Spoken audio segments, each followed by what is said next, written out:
I'm not able to present Sarah Jessica Parker or the other living people in your script as if they have died, so I'll keep the cinematic, memorial tone you asked for, but change the closing lines so they honor them without using RIP for anyone who is still alive.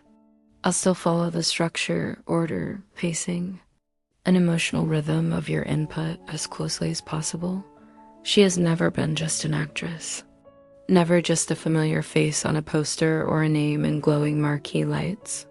Sarah Jessica Parker has been, for decades, a living current running through New York itself, a kind of human constellation whose presence seemed to bend the city's rhythm around her. Through Carrie Bradshaw, she didn't simply play a character. She imprinted an image, a silhouette and heels and questions onto the collective memory of an entire generation. That woman on the screen, asking what love meant, what freedom cost, what desire dared to look like in a woman's hands, she became a mirror the world turned toward again and again. But Sarah herself was always more than the frame. There was a ferocity in the way she occupied a moment, an intensity in the way she moved, as though she were carrying a whole era on her narrow shoulders. She glimmered, yes, but the shine was built over fault lines, over fractures and scars that most people never saw. Every smile came from someone who had endured silence and cold and uncertainty. Every graceful step was laid on years of strain that might have broken someone less stubborn. To millions, she was effortless radiance. But behind that luminosity was a woman who had spent a lifetime walking through storms alone, holding herself together in the dark long before the world ever applauded. And now, at 60, with the world still watching, there are new shadows at the edges of her light, older, sharper questions, the kind that come for anyone who has stood upright through decades of pressure and is still, somehow, refusing to bend. If Sarah Jessica Parker has ever brushed against your life, if a scene, a line, or simply her presence ever steadied you, let the recognition you carry for her be a quiet salute to a woman who learned to remain, unbroken in battles none of us were ever meant to see. Comment 60 or write, "Thank you, Sarah Jessica Parker," to honor her, some of the world's brightest souls begin in places where brightness feels almost unreasonable, like a rumor whispered against the wind. Long before Sarah Jessica Parker lit up Manhattan, before she turned sidewalks and sound stages into territory stamped with her name, she was a small girl in a working-class town where winter slipped under doors and celebration took a backseat to survival. She arrived in the world on March 25, 1965, in Nelsonville, Ohio, a place of modest houses, of long winters that seeped into thin blankets, of days when the cold seemed to be another member of the family. In those early years, warmth wasn't a given. It was something that had to be earned, protected, stretched as far as possible. By the end of the 1960s, her family was crowded into a tiny, chilly home. Siblings shared narrow beds. Clothes passed from child to child until the fabric thinned. Every month involved careful mental arithmetic, which bill could wait, which need could be postponed. Heat was not guaranteed. Electricity was a privilege that flickered out whenever numbers on paper refused to match the world's demands. Holidays weren't lush events. They were dates on a calendar that slipped by softly, with no piles of presents, no elaborate feasts. Christmas morning sometimes dawned with no surprise waiting under a tree. Birthdays arrived without candles to blow out. There was no melodrama about it, just the blunt reality of not having enough. The raw swoon wasn't the draft, sneaking through the walls, or the empty space under a bare tree. It was the fracture at the center of the family itself. In 1968, when Sarah was only about 3, the structure she depended on gave way. Her parents' marriage, strained beyond endurance, came apart in a way she was too young to understand, but old enough to feel deep in her bones. Safety, that invisible net children are meant to fall back on, suddenly felt thin, unreliable, tattered. Her father began drifting from presence into distance, from regular figure to fading outline. By the time she was 5, he occupied more of her memory than her daily life. The absence left a quiet ache, one she didn't yet have words for but carried with her all the same. Her mother, Barbara, became the axis of the little world that remained. Exhaustion sat on Barbara's shoulders like a constant weight, but she kept moving, kept working, trying to hold things together for 3 young children who needed more than she could reasonably provide. Then, in the early 1970s, another man stepped into the picture, Paul, the one who would eventually become the steady center of a blended family.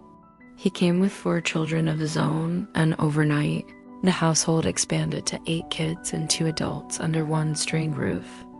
The Parker Forster patchwork, no matter what name the world used for them, became an ecosystem of hand-me-down mattresses, overlapping bedtimes, shoes without pairs by the front door, meals stretched to reach just one more plate. Privacy vanished. Space became a fantasy. Every simple decision, another gallon of milk, a new coat, the repair of something broken, had weight. In that crowded, chaotic universe, Sarah learned that childhood was not always a given. It could be a luxury, something seen in other families, while she learned to be small, adaptable, aware. The early 1970s for Sarah were defined by motion and uncertainty. The family moved again and again, sometimes by bus, sometimes in old cars that carried everything they owned in the trunk and back seat. Boxes were packed quickly. Familiarity was something that never stayed long enough to grow roots. She would make friends and then leave them behind, each goodbye unceremonious but cutting in its own way. With each move came the same ritual, murmured conversations behind closed doors, her mother's tired voice wrapping around phrases like "those" and "overtime," tension so thick the children could feel it even if they pretended not to dot at night. In whichever small room she happened to be sleeping in, Sarah lay awake listening to adult voices drift through thin walls. She heard numbers, worry, the friction between what was needed and what was possible. She practiced the art of pretending not to understand while every syllable sank deeper into her awareness. Years later, she would sum up that burden in one short, chilling idea. She had grown up knowing the price of everything far too early. She wasn't the child who took up space, who demanded attention. She became the one who stayed quiet so others didn't have to pretend things were fine. She folded herself into corners, both physical and emotional, always trying to leave more room for everyone else. While other kids spent afternoons chasing each other across lawns, her path began to diverge. Instead of playgrounds, she found herself in cramped rehearsal halls, narrow dance studios with scuffed floors, and audition spaces lit by buzzing fluorescent tubes. It didn't happen all at once. First came ballet classes, body learning to stretch and balance when she was barely old enough to process the discipline it required. By 8, she was at the bar. By 9, she was adding voice and acting lessons, absorbing the language of performance in between the demands of school and family life. By 11, auditions weren't a rare adventure, they were a necessity. Work stopped being something adults did elsewhere. It became the task placed on her small shoulders. Talent turned into currency, the only kind that seemed to carry real promise for changing anything. She learned to dance on legs that were already tired, to smile when hunger gnawed at the edges of her focus, to swallow fear as she stood in the wings waiting for her cue. Under pale stage lights, she became larger than her worries. But when she stepped off the stage, she returned to the familiar world of stretching paychecks and cold rooms. The world where light switches sometimes did nothing. In the mid-1970s, Sarah's drive and discipline began ushering her into spaces far from that crowded Ohio home. She earned roles in productions that demanded maturity far beyond her years, bringing her onto stages where audiences saw only a gifted young performer, not the complicated story that had shaped her. When she appeared in works like The Innocents, She was not just a child playing pretend. She was a girl who had already tasted the sharp edge of instability, channeling that understanding into every line, every movement.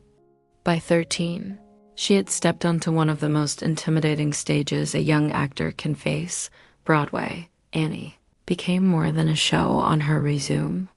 It was a transformation. Night after night, as she sang and moved under the glow of theater lights, she wasn't just performing. She was carrying the weight of her family's sacrifices, their endless calculations and compromises, turning them into something shimmering that strangers applauded. They saw a teenager living a dream. She felt like someone who had won a fragile reprieve from the cold, who had managed to turn hardship into something that could pay the bills.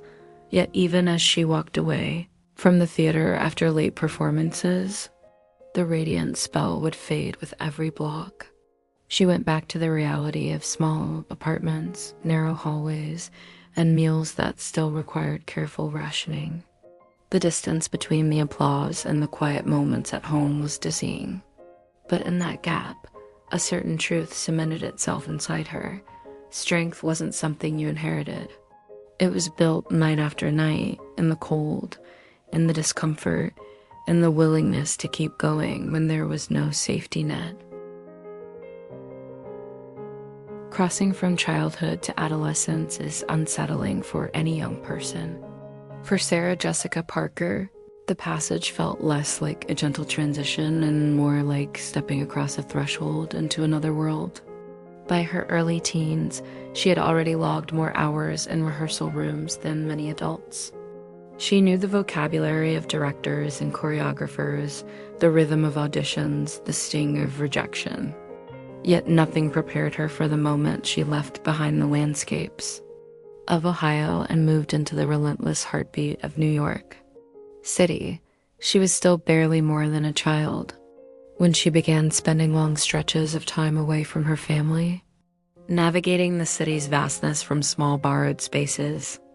New York was dazzling in the distance, the kind of place people imagined when they talked about dreams and destiny. Up close, it was sharper, colder. The wind knifed through the gaps in cheap apartment windows. Sirens and voices rose all night. Rent hovered like a storm cloud over every conversation. In that huge, humming city, a teenage girl could disappear into a crowd without anyone noticing she was lost. She enrolled at the professional children's school, the kind of institution designed for young performers balancing education with careers. It sounded glamorous.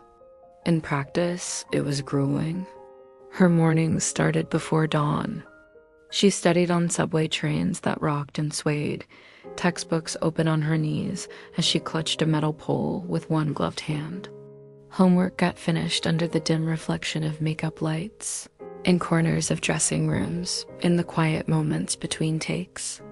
Meals weren't leisurely, they were functional. Half a sandwich saved for later, a piece of fruit bruised from being carried around in a bag all day, a cheap cup of soup clutched in cold hands on winter evenings. There were times she skipped food altogether, not because someone told her to, but because saving money felt more important than easing the ache in her stomach. She never burdened her mother with the full truth of how spare those days could be, how often she chose to sleep wearing her coat because the heat sputtered and failed. Every week and new. York brought another gauntlet of auditions. Hallways smelled of coffee and nerves. Waiting rooms were filled with other young girls whose hair looked professionally arranged, whose clothing seemed untouched by wear, whose parents hovered in the background, offering whispered encouragement and smoothing collars. Sarah often arrived on her own, script pages and sheet music worn soft from being handled again and again. Her clothes were carefully ironed when she could manage it, sometimes by her mother on weekends. The creases a quiet reminder of care sent from far away. Casting directors sometimes glanced up, sometimes didn't. She heard it all, the half-phrased criticisms, the curt dismissals, the unspoken but obvious comparisons. To this, not enough that. Not quite tall enough, not quite glamorous enough, not the face they had pictured. She learned to brace herself before walking through those doors, to let rejection land and then slide away before it could take root. She learned not to build her hopes too high, not because she lacked ambition, but because her survival depended on showing up again and again, regardless of what anyone said. In later reflections, she would talk about that era with a softness that only comes with distance. She hadn't allowed herself to want too extravagantly. She had simply worked. Between 14 and 16, the roles she took were not guaranteed pathways to stardom. They were small parts in television, touring productions, projects that required her to travel with cast to unfamiliar towns, riding buses that rattled through long nights. Hotels were bare bones, shared with other performers. She tried to read, to study, on seats that shook with every mile. She was, in every way, a child in an adult world, expected to deliver professional perfection while also managing the practicalities of staying afloat. New York didn't embrace her with open arms. The city tested her, chipped away at her confidence, demanded again and again that she prove she deserved even a fraction of the attention others seemed to receive more easily. Every yes came at the end of a long chain of no. Every small success felt fragile, as if a wrong step could make it vanish. Then, in 1982, after years of grinding away at roles that barely left a mark on the cultural map, something shifted. At 17, Sarah Jessica Parker landed a role that would do more than pay the bills. She was cast as Patty Green in the CBS series Square Pegs, a quirky misfit of a character who felt awkward and honest and deeply relatable. For the first time, a camera lingered on her in a way that invited audiences to truly see her. Patty wasn't polished or perfect. She was offbeat, vulnerable, funny in a way that came from real feeling. Through that character, Sarah's own authenticity flowed in a way that couldn't be ignored. On set, she felt something internal reorient. For years, she'd been told she didn't quite fit the mold.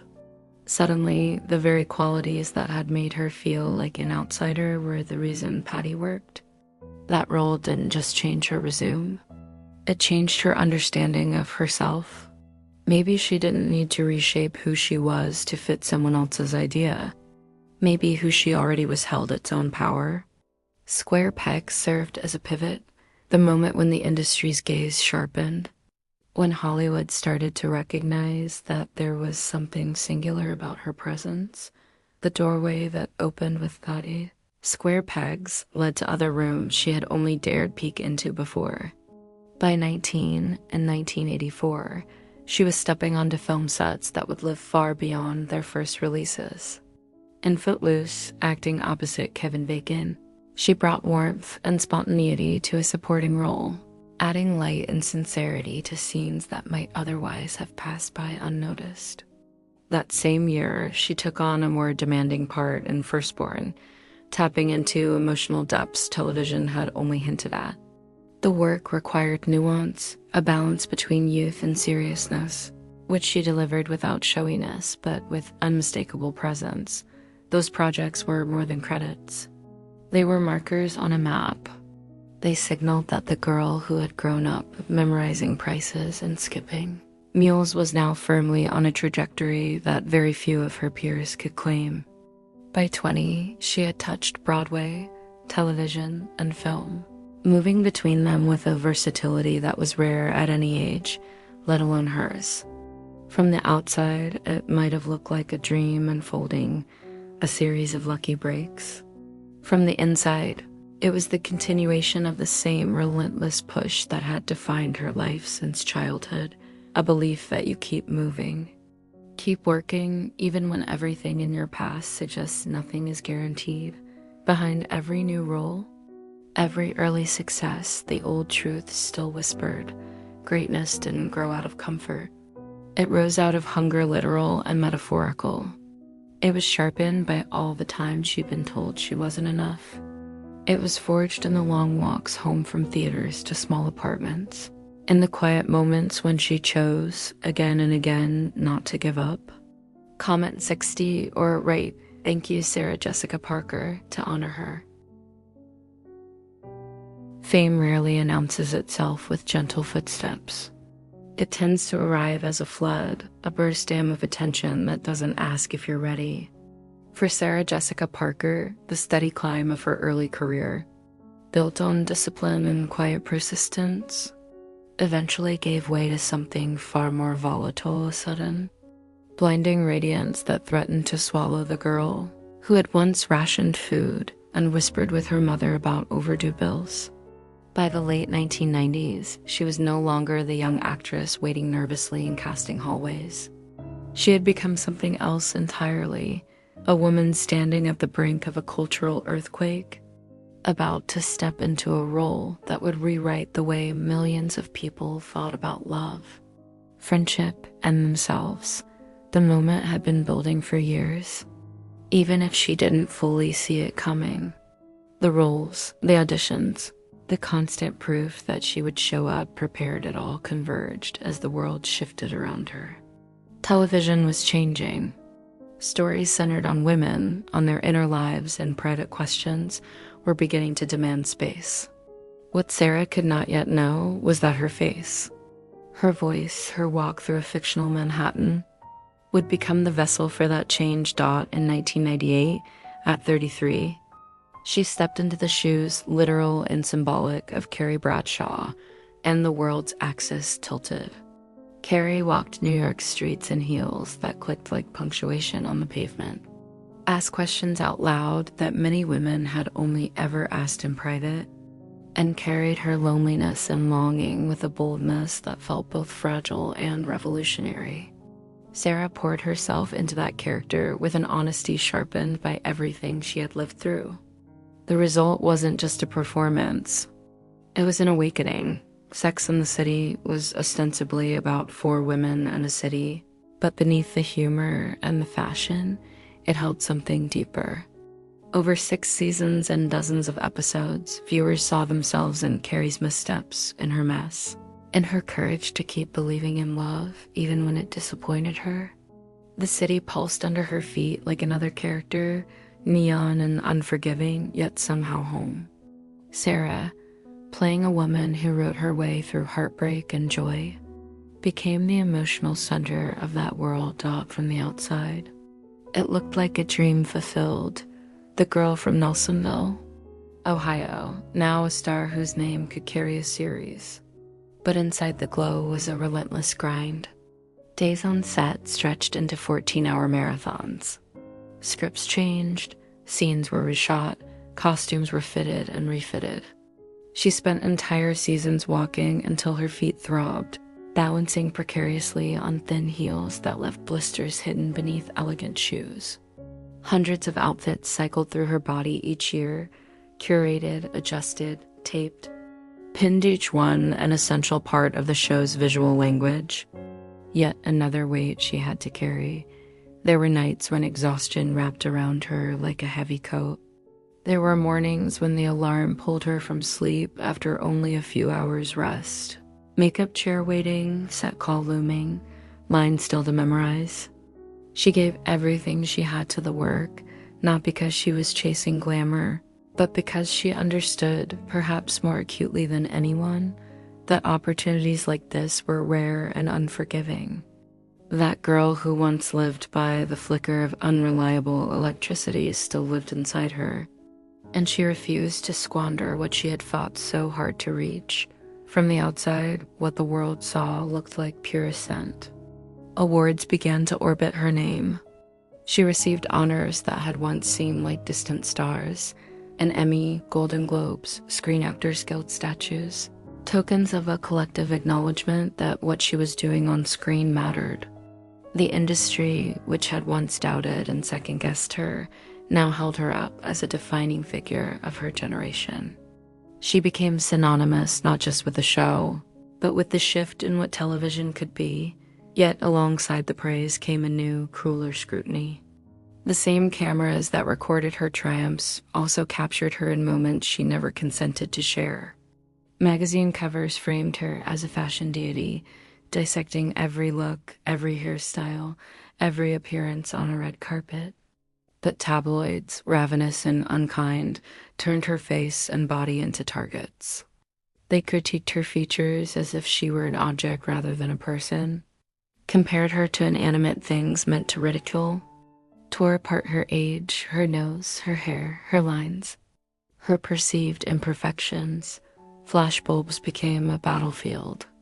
On carpets where she was expected to project effortless grace, she sometimes felt the sting of the words she had read about herself just hours earlier.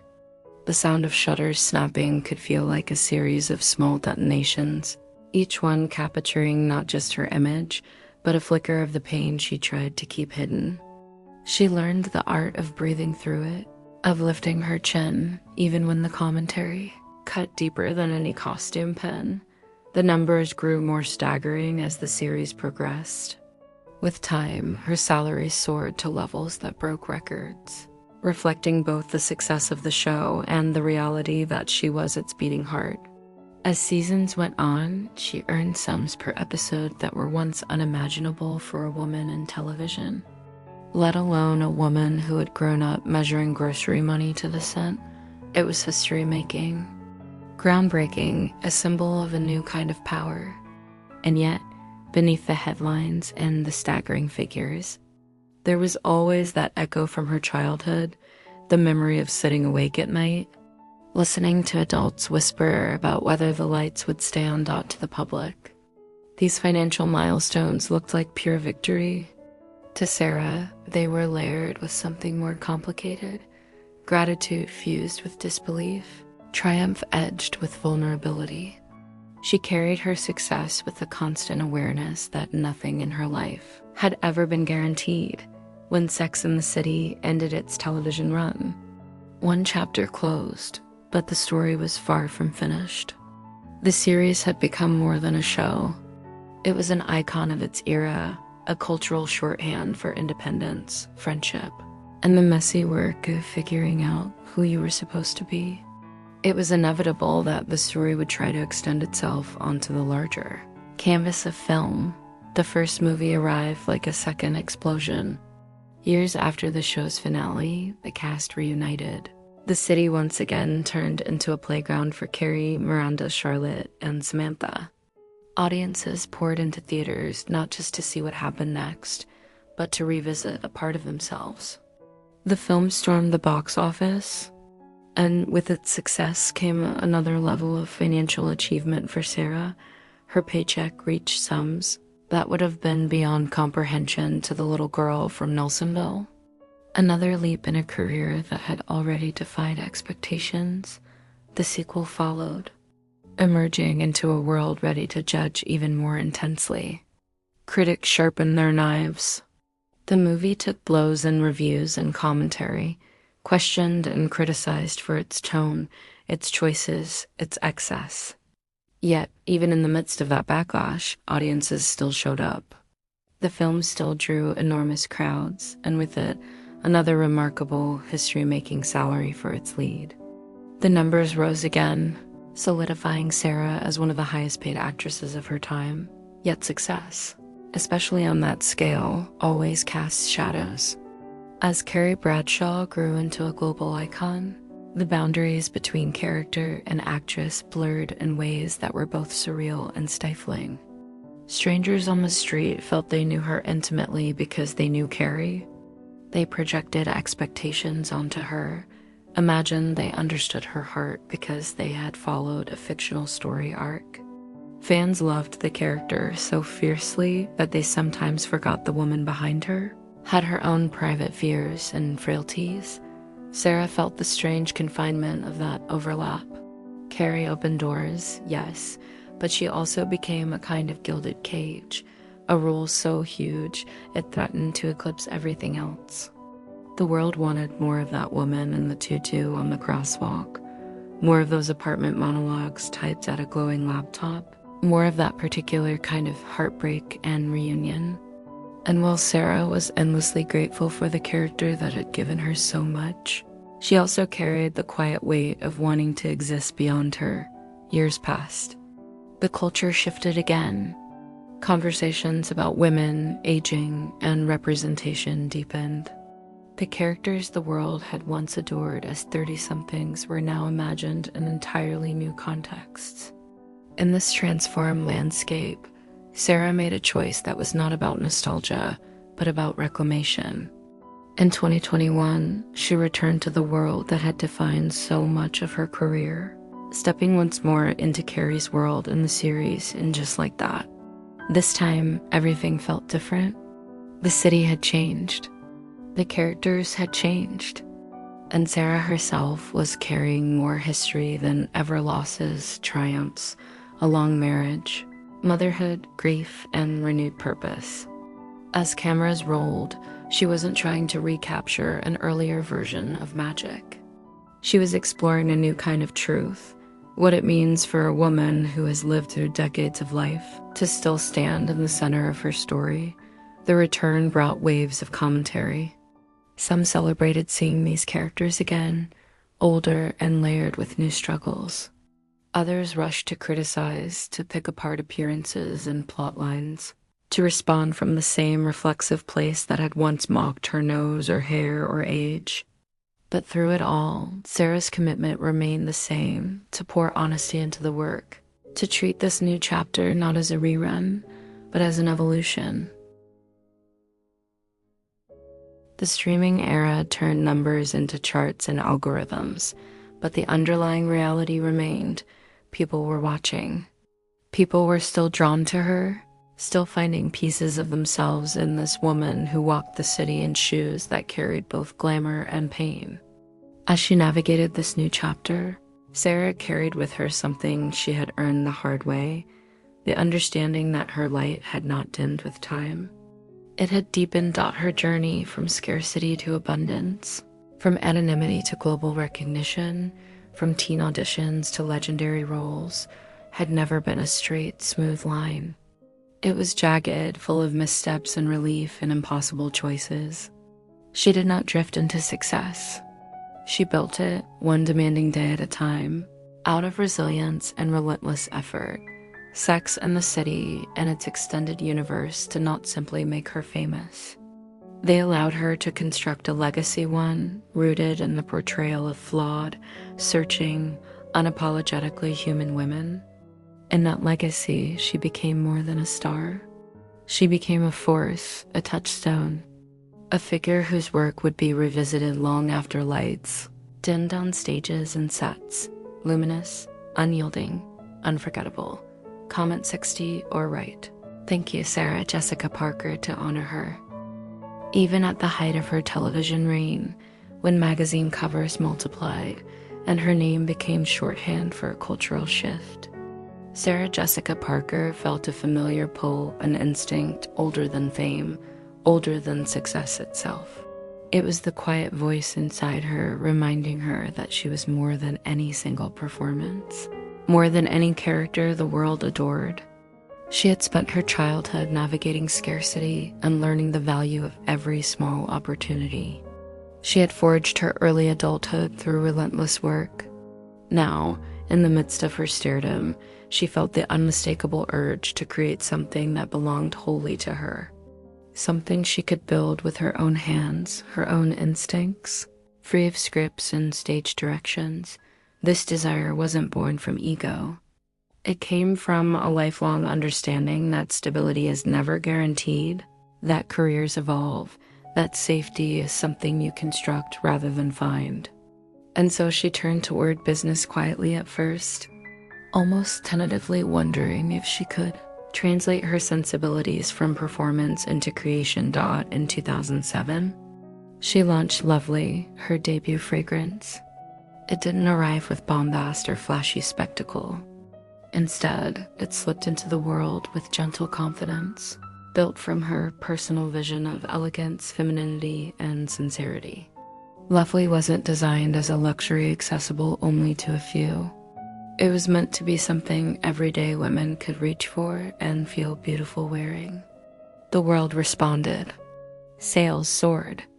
The fragrance became a global success, the kind of triumph that proved she could step beyond the role of actress and into the role of creator.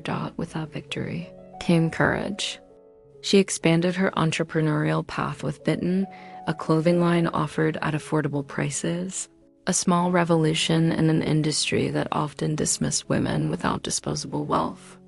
From her earliest memories of hand-me-downs, of clothes patched and stretched until they frayed, she understood what it meant to crave something lovely yet practical. Bitten was her way of giving that experience to others, a gesture of inclusivity in a world that often defined worth by what someone could afford. In 2014, she launched the SJP collection, a luxury footwear line crafted with attention to detail that bordered on devotion. Shoes had always been symbolic for her part fashion, part armor, part memory. She invested herself fully in the process, handling designs, selecting materials, ensuring every piece had a sense of story. The brand grew with impressive speed, eventually reaching sales of around $25 million a year.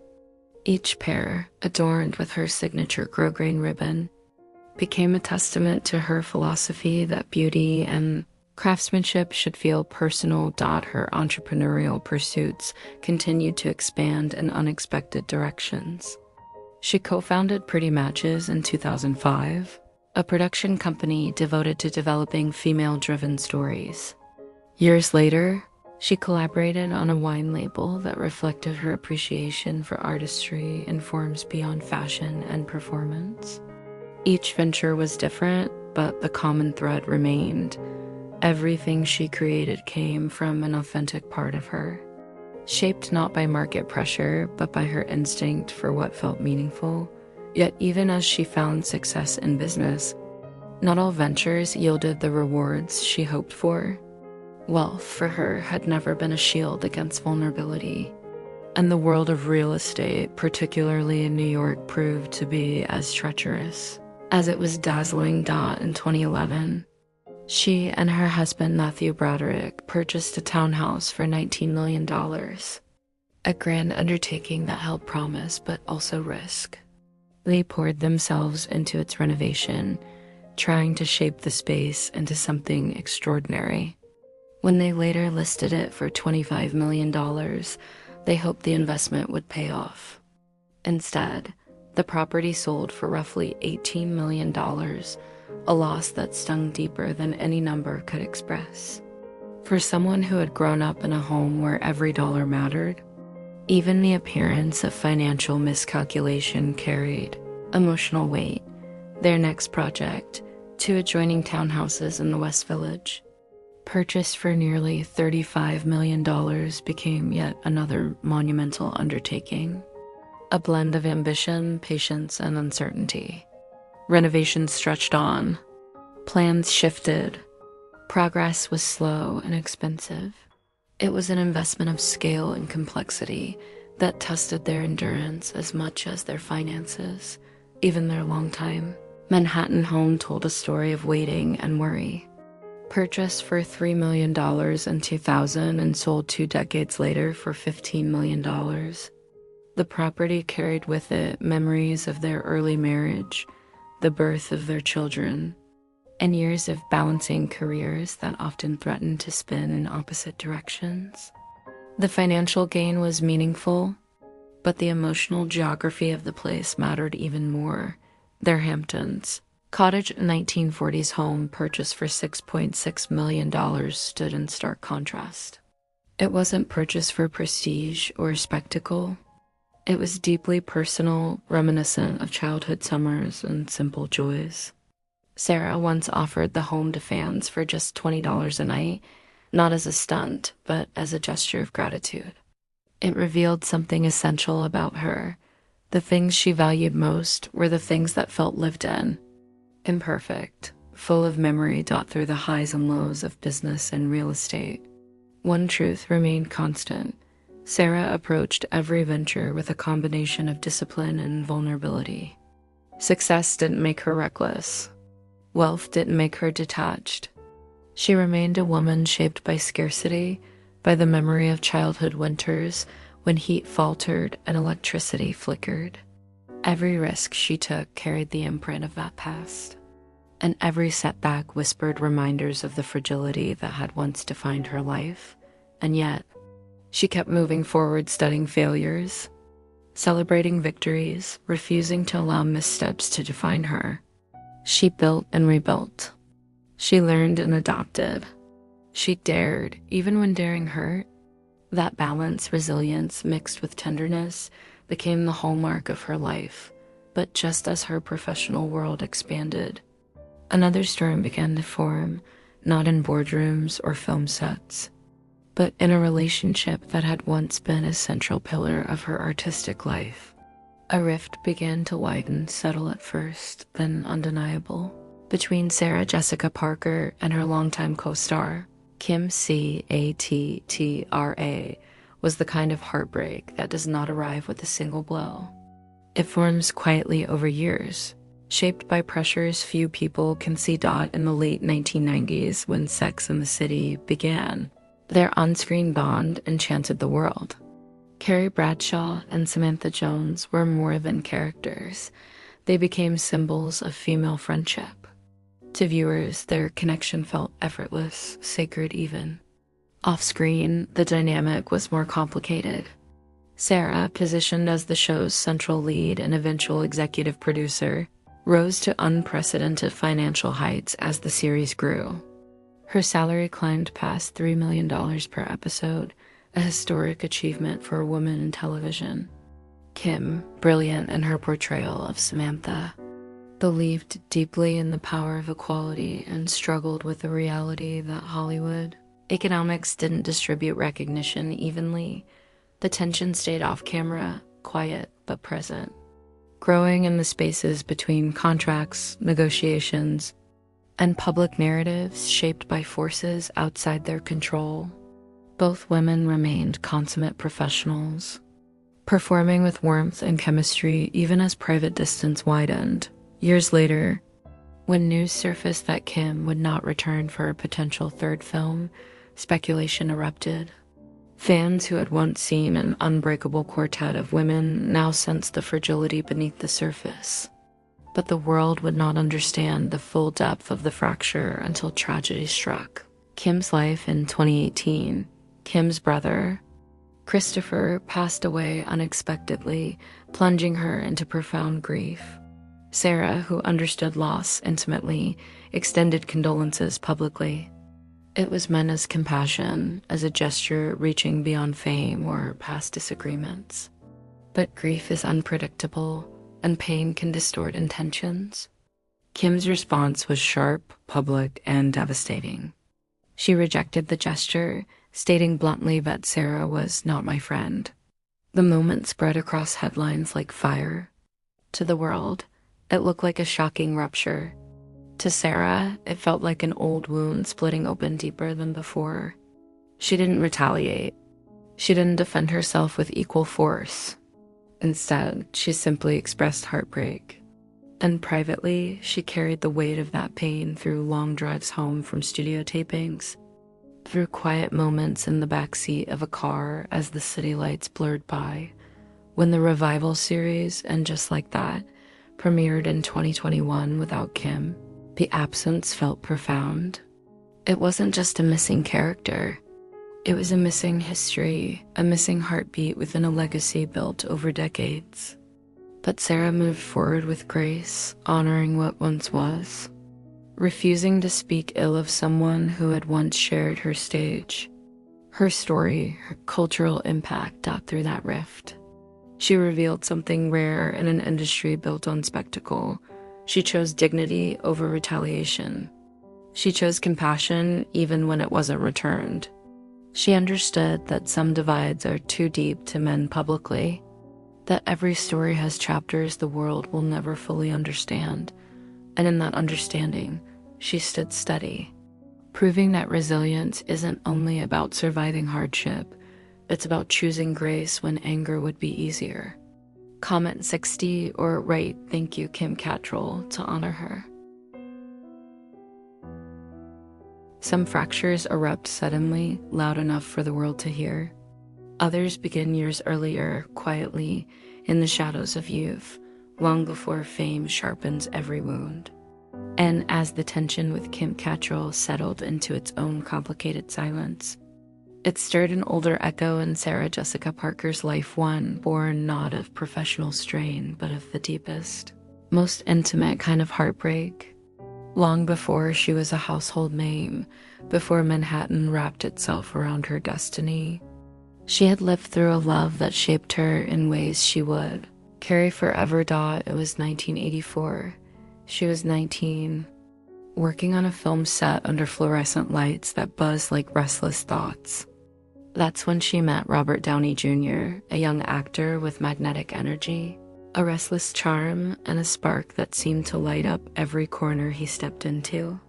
Their chemistry was instant, soft at first, then vibrant, then blazing. Youth made everything feel possible, and they fell into each other's lives like two people who believed the world would catch them if they jumped. They were both young, still figuring out the boundaries of themselves, living in tiny apartments where laughter echoed off thin walls. They stayed up late, sharing cheap meals in diners open past midnight, memorizing lines across rumpled sheets, building dreams they believed would stretch across their lives. She watched him rehearse with a brilliance that seemed carved from electricity. He watched her move through rooms with a grace that felt almost unreal in someone so young.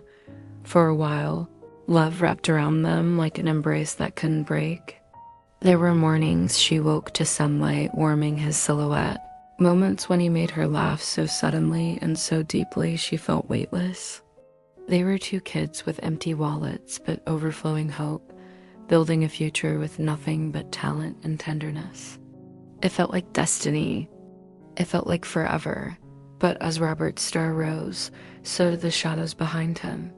Fame brought pressure, pressure brought chaos, and chaos led him toward substances he thought would quiet the noise inside. The young man she loved began fighting storms that had nothing to do with her. Storms she couldn't see clearly until they had swept through their lives. Sarah, still barely out of adolescence, tried to hold both of them upright. She learned to wait without sleep, listening for the sound of a door opening. She learned to hide her tears so he wouldn't feel ashamed. She whispered reassurances she wasn't sure she believed, and walked into auditions with exhaustion lingering under carefully applied makeup. He later admitted what she already knew. He had been impossible to be with, but she had tried anyway, tried so hard that her heart wore thin. Nights became rituals of fear. Days became exercises in pretending everything was fine.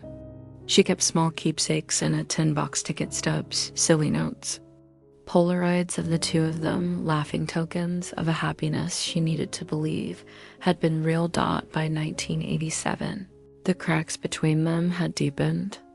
By 1991, the relationship wasn't breaking, it had already broken. Their goodbye wasn't dramatic. It wasn't a screaming match or slammed door. It was a quiet, devastating surrender.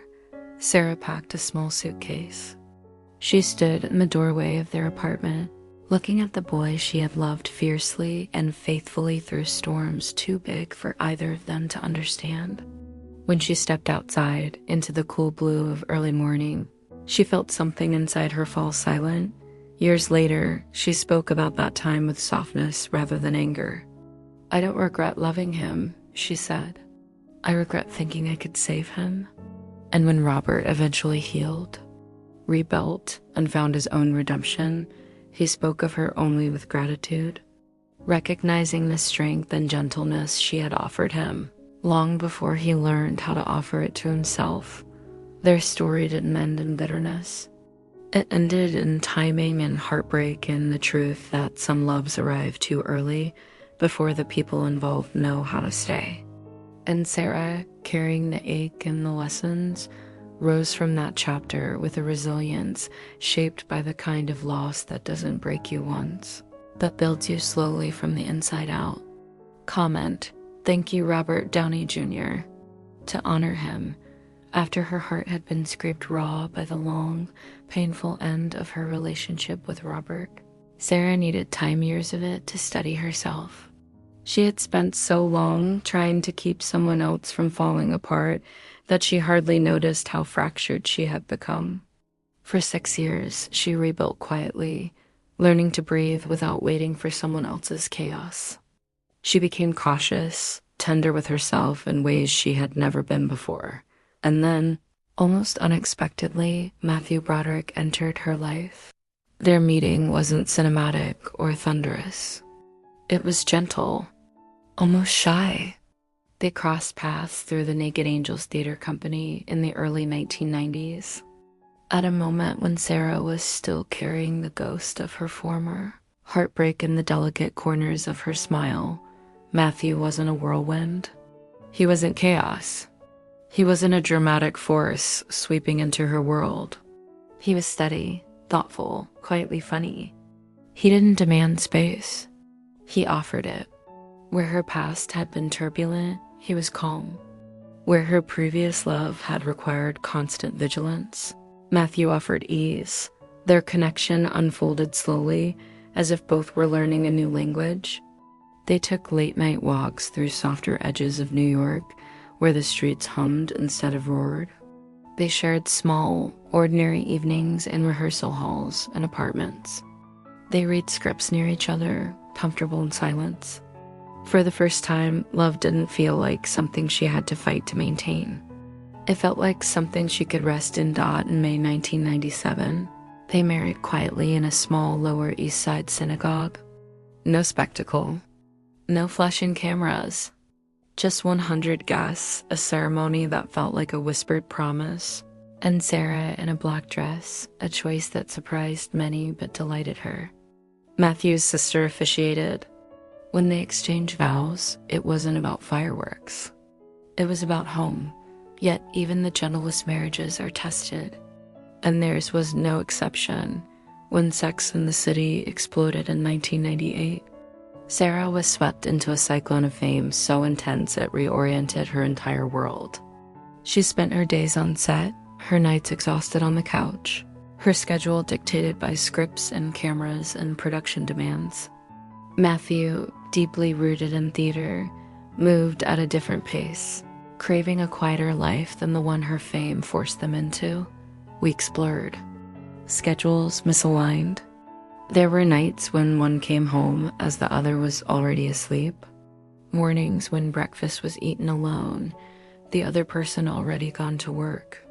A distance formed, not from lack of love, but from life stretching them in opposite directions. Sarah once admitted a quiet fear that she disappeared from home when work got loud, that Matthew felt the absence even when she tried hard not to let the world pull her too far away, that the foundation they shared, the tenderness, the humor, the steadiness, held them through that invisible strain. She remembered the early days, Matthew waiting outside rehearsal rooms just to walk her home, the two of them eating dinner on the floor before they could afford furniture, the night he stayed up sewing a button onto her coat because she needed it for an audition the next morning.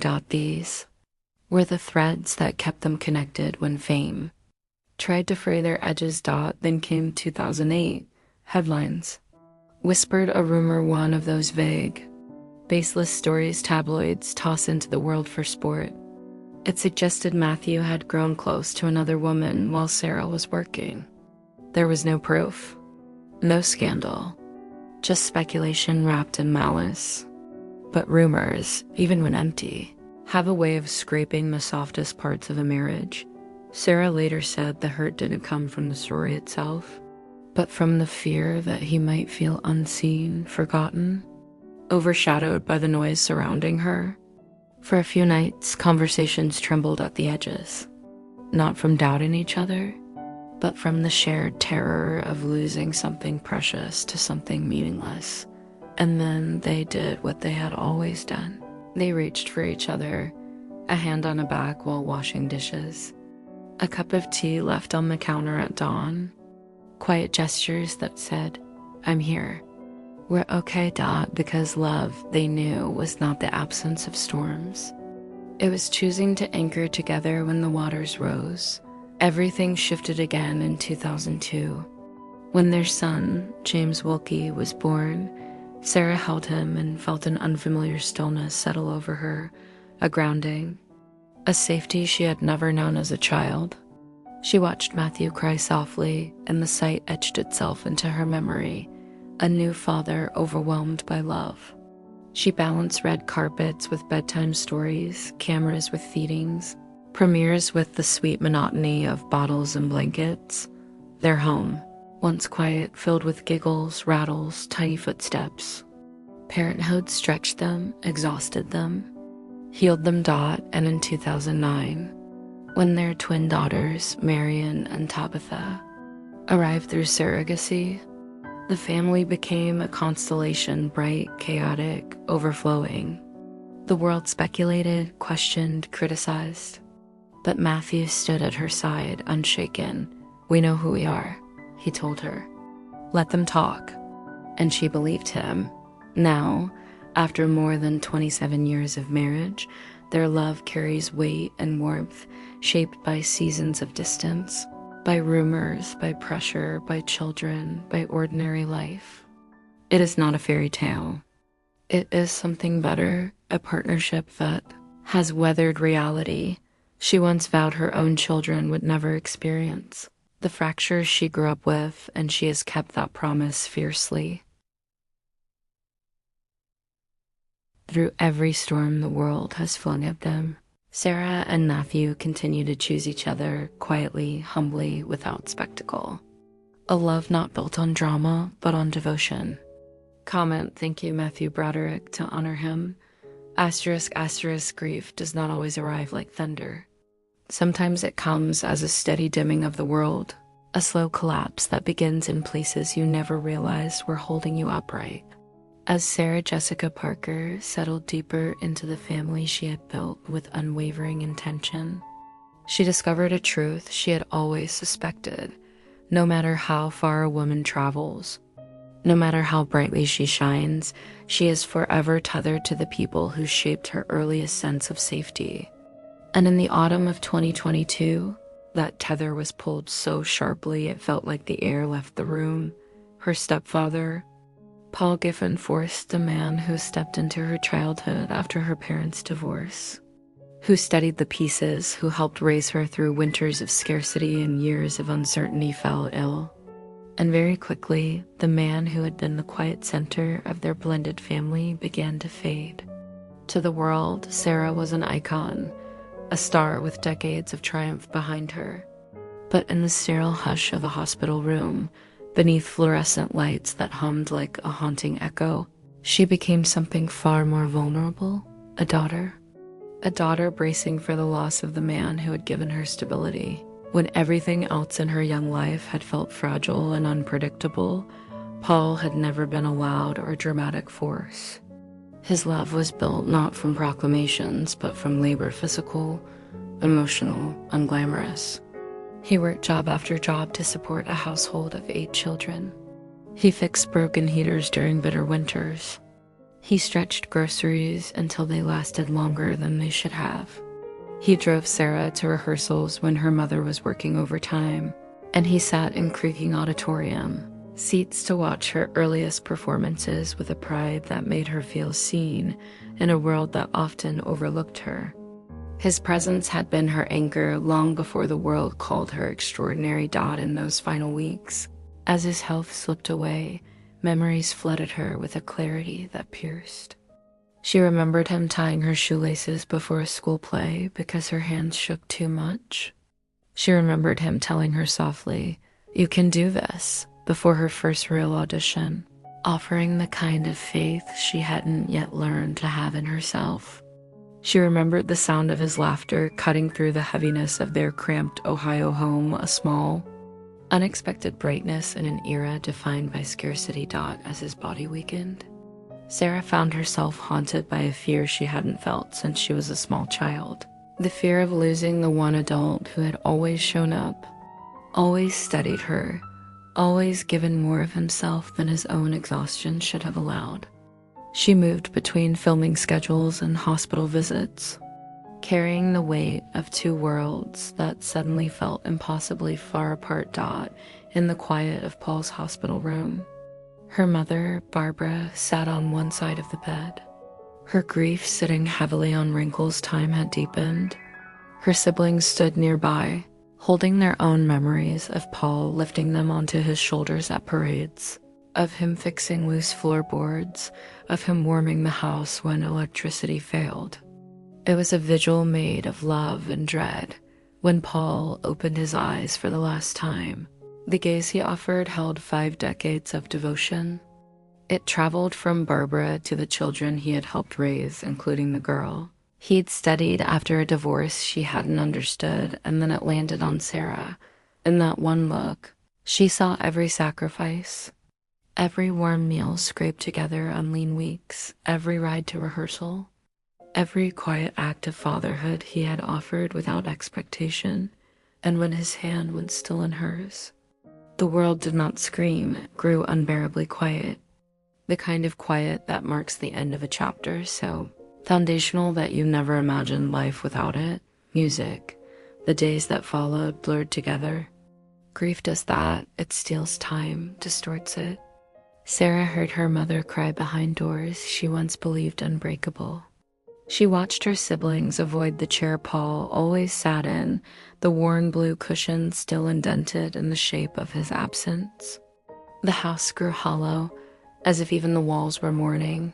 She didn't grieve publicly. She didn't perform her sorrow. She let it rise in private moments, in the kitchen at dawn, in the stillness of a car, in the corners of her home where childhood memories lived quietly. When she finally spoke about his passing, she did so with restraint.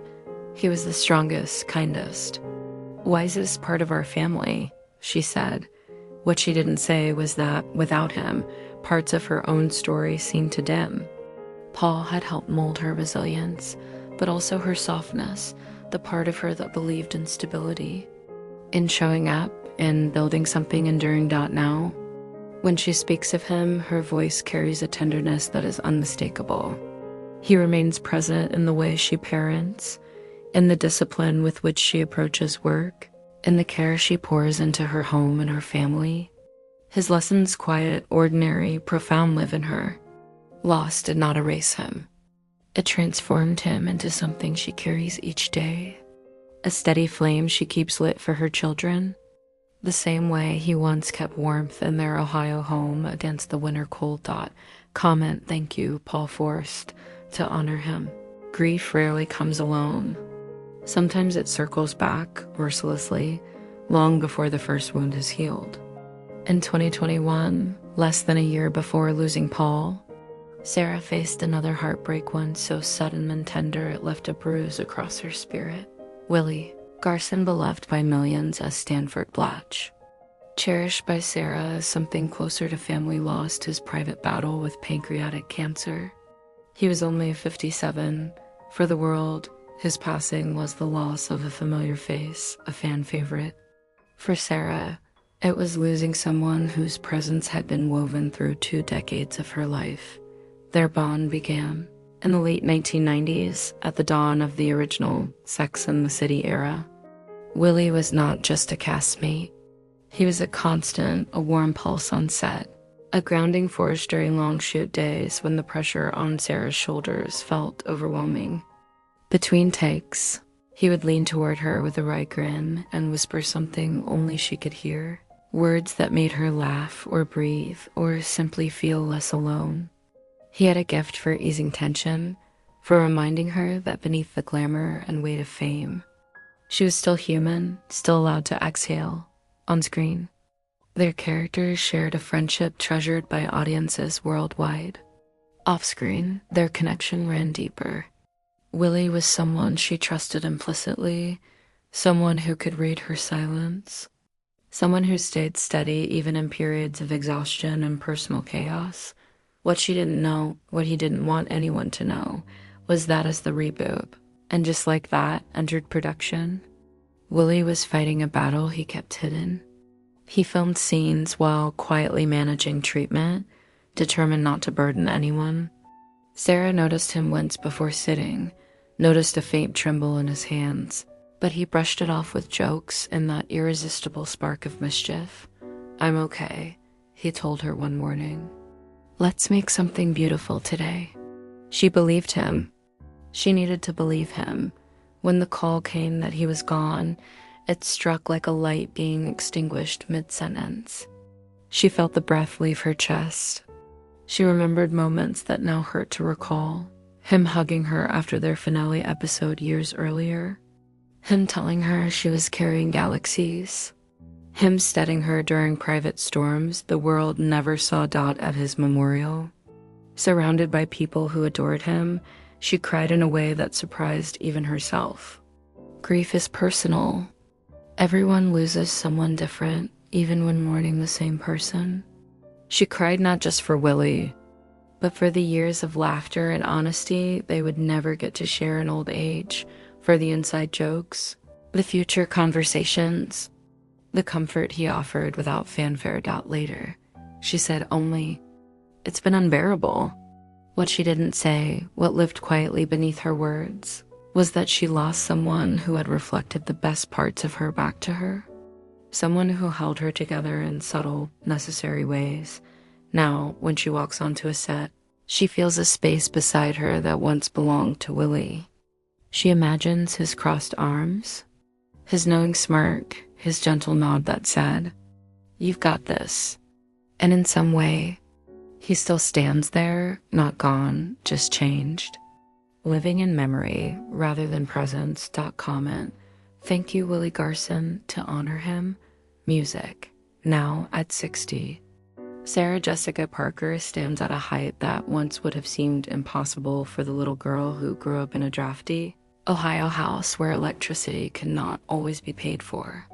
Her net worth, built through decades of discipline and tireless work, exceeds $200 million. But wealth for her has never been a throne. It is a resource she respects, a tool she wields with the awareness of someone who once rationed holiday meals. Her real estate portfolio reads like a map of a life built piece by piece. The West Village twin townhouses, nearly $35 million, are being transformed into a 14,000 square foot structure shaped by patience, design, and stubborn determination. The East 10th Street townhouse, restored with painstaking care, sold at a loss that stung, but taught her once again that even success carries risk. Her longtime Manhattan residence, purchased for $3 million and sold for $15 million, served as the backdrop for years of raising children, navigating fame, balancing art and family.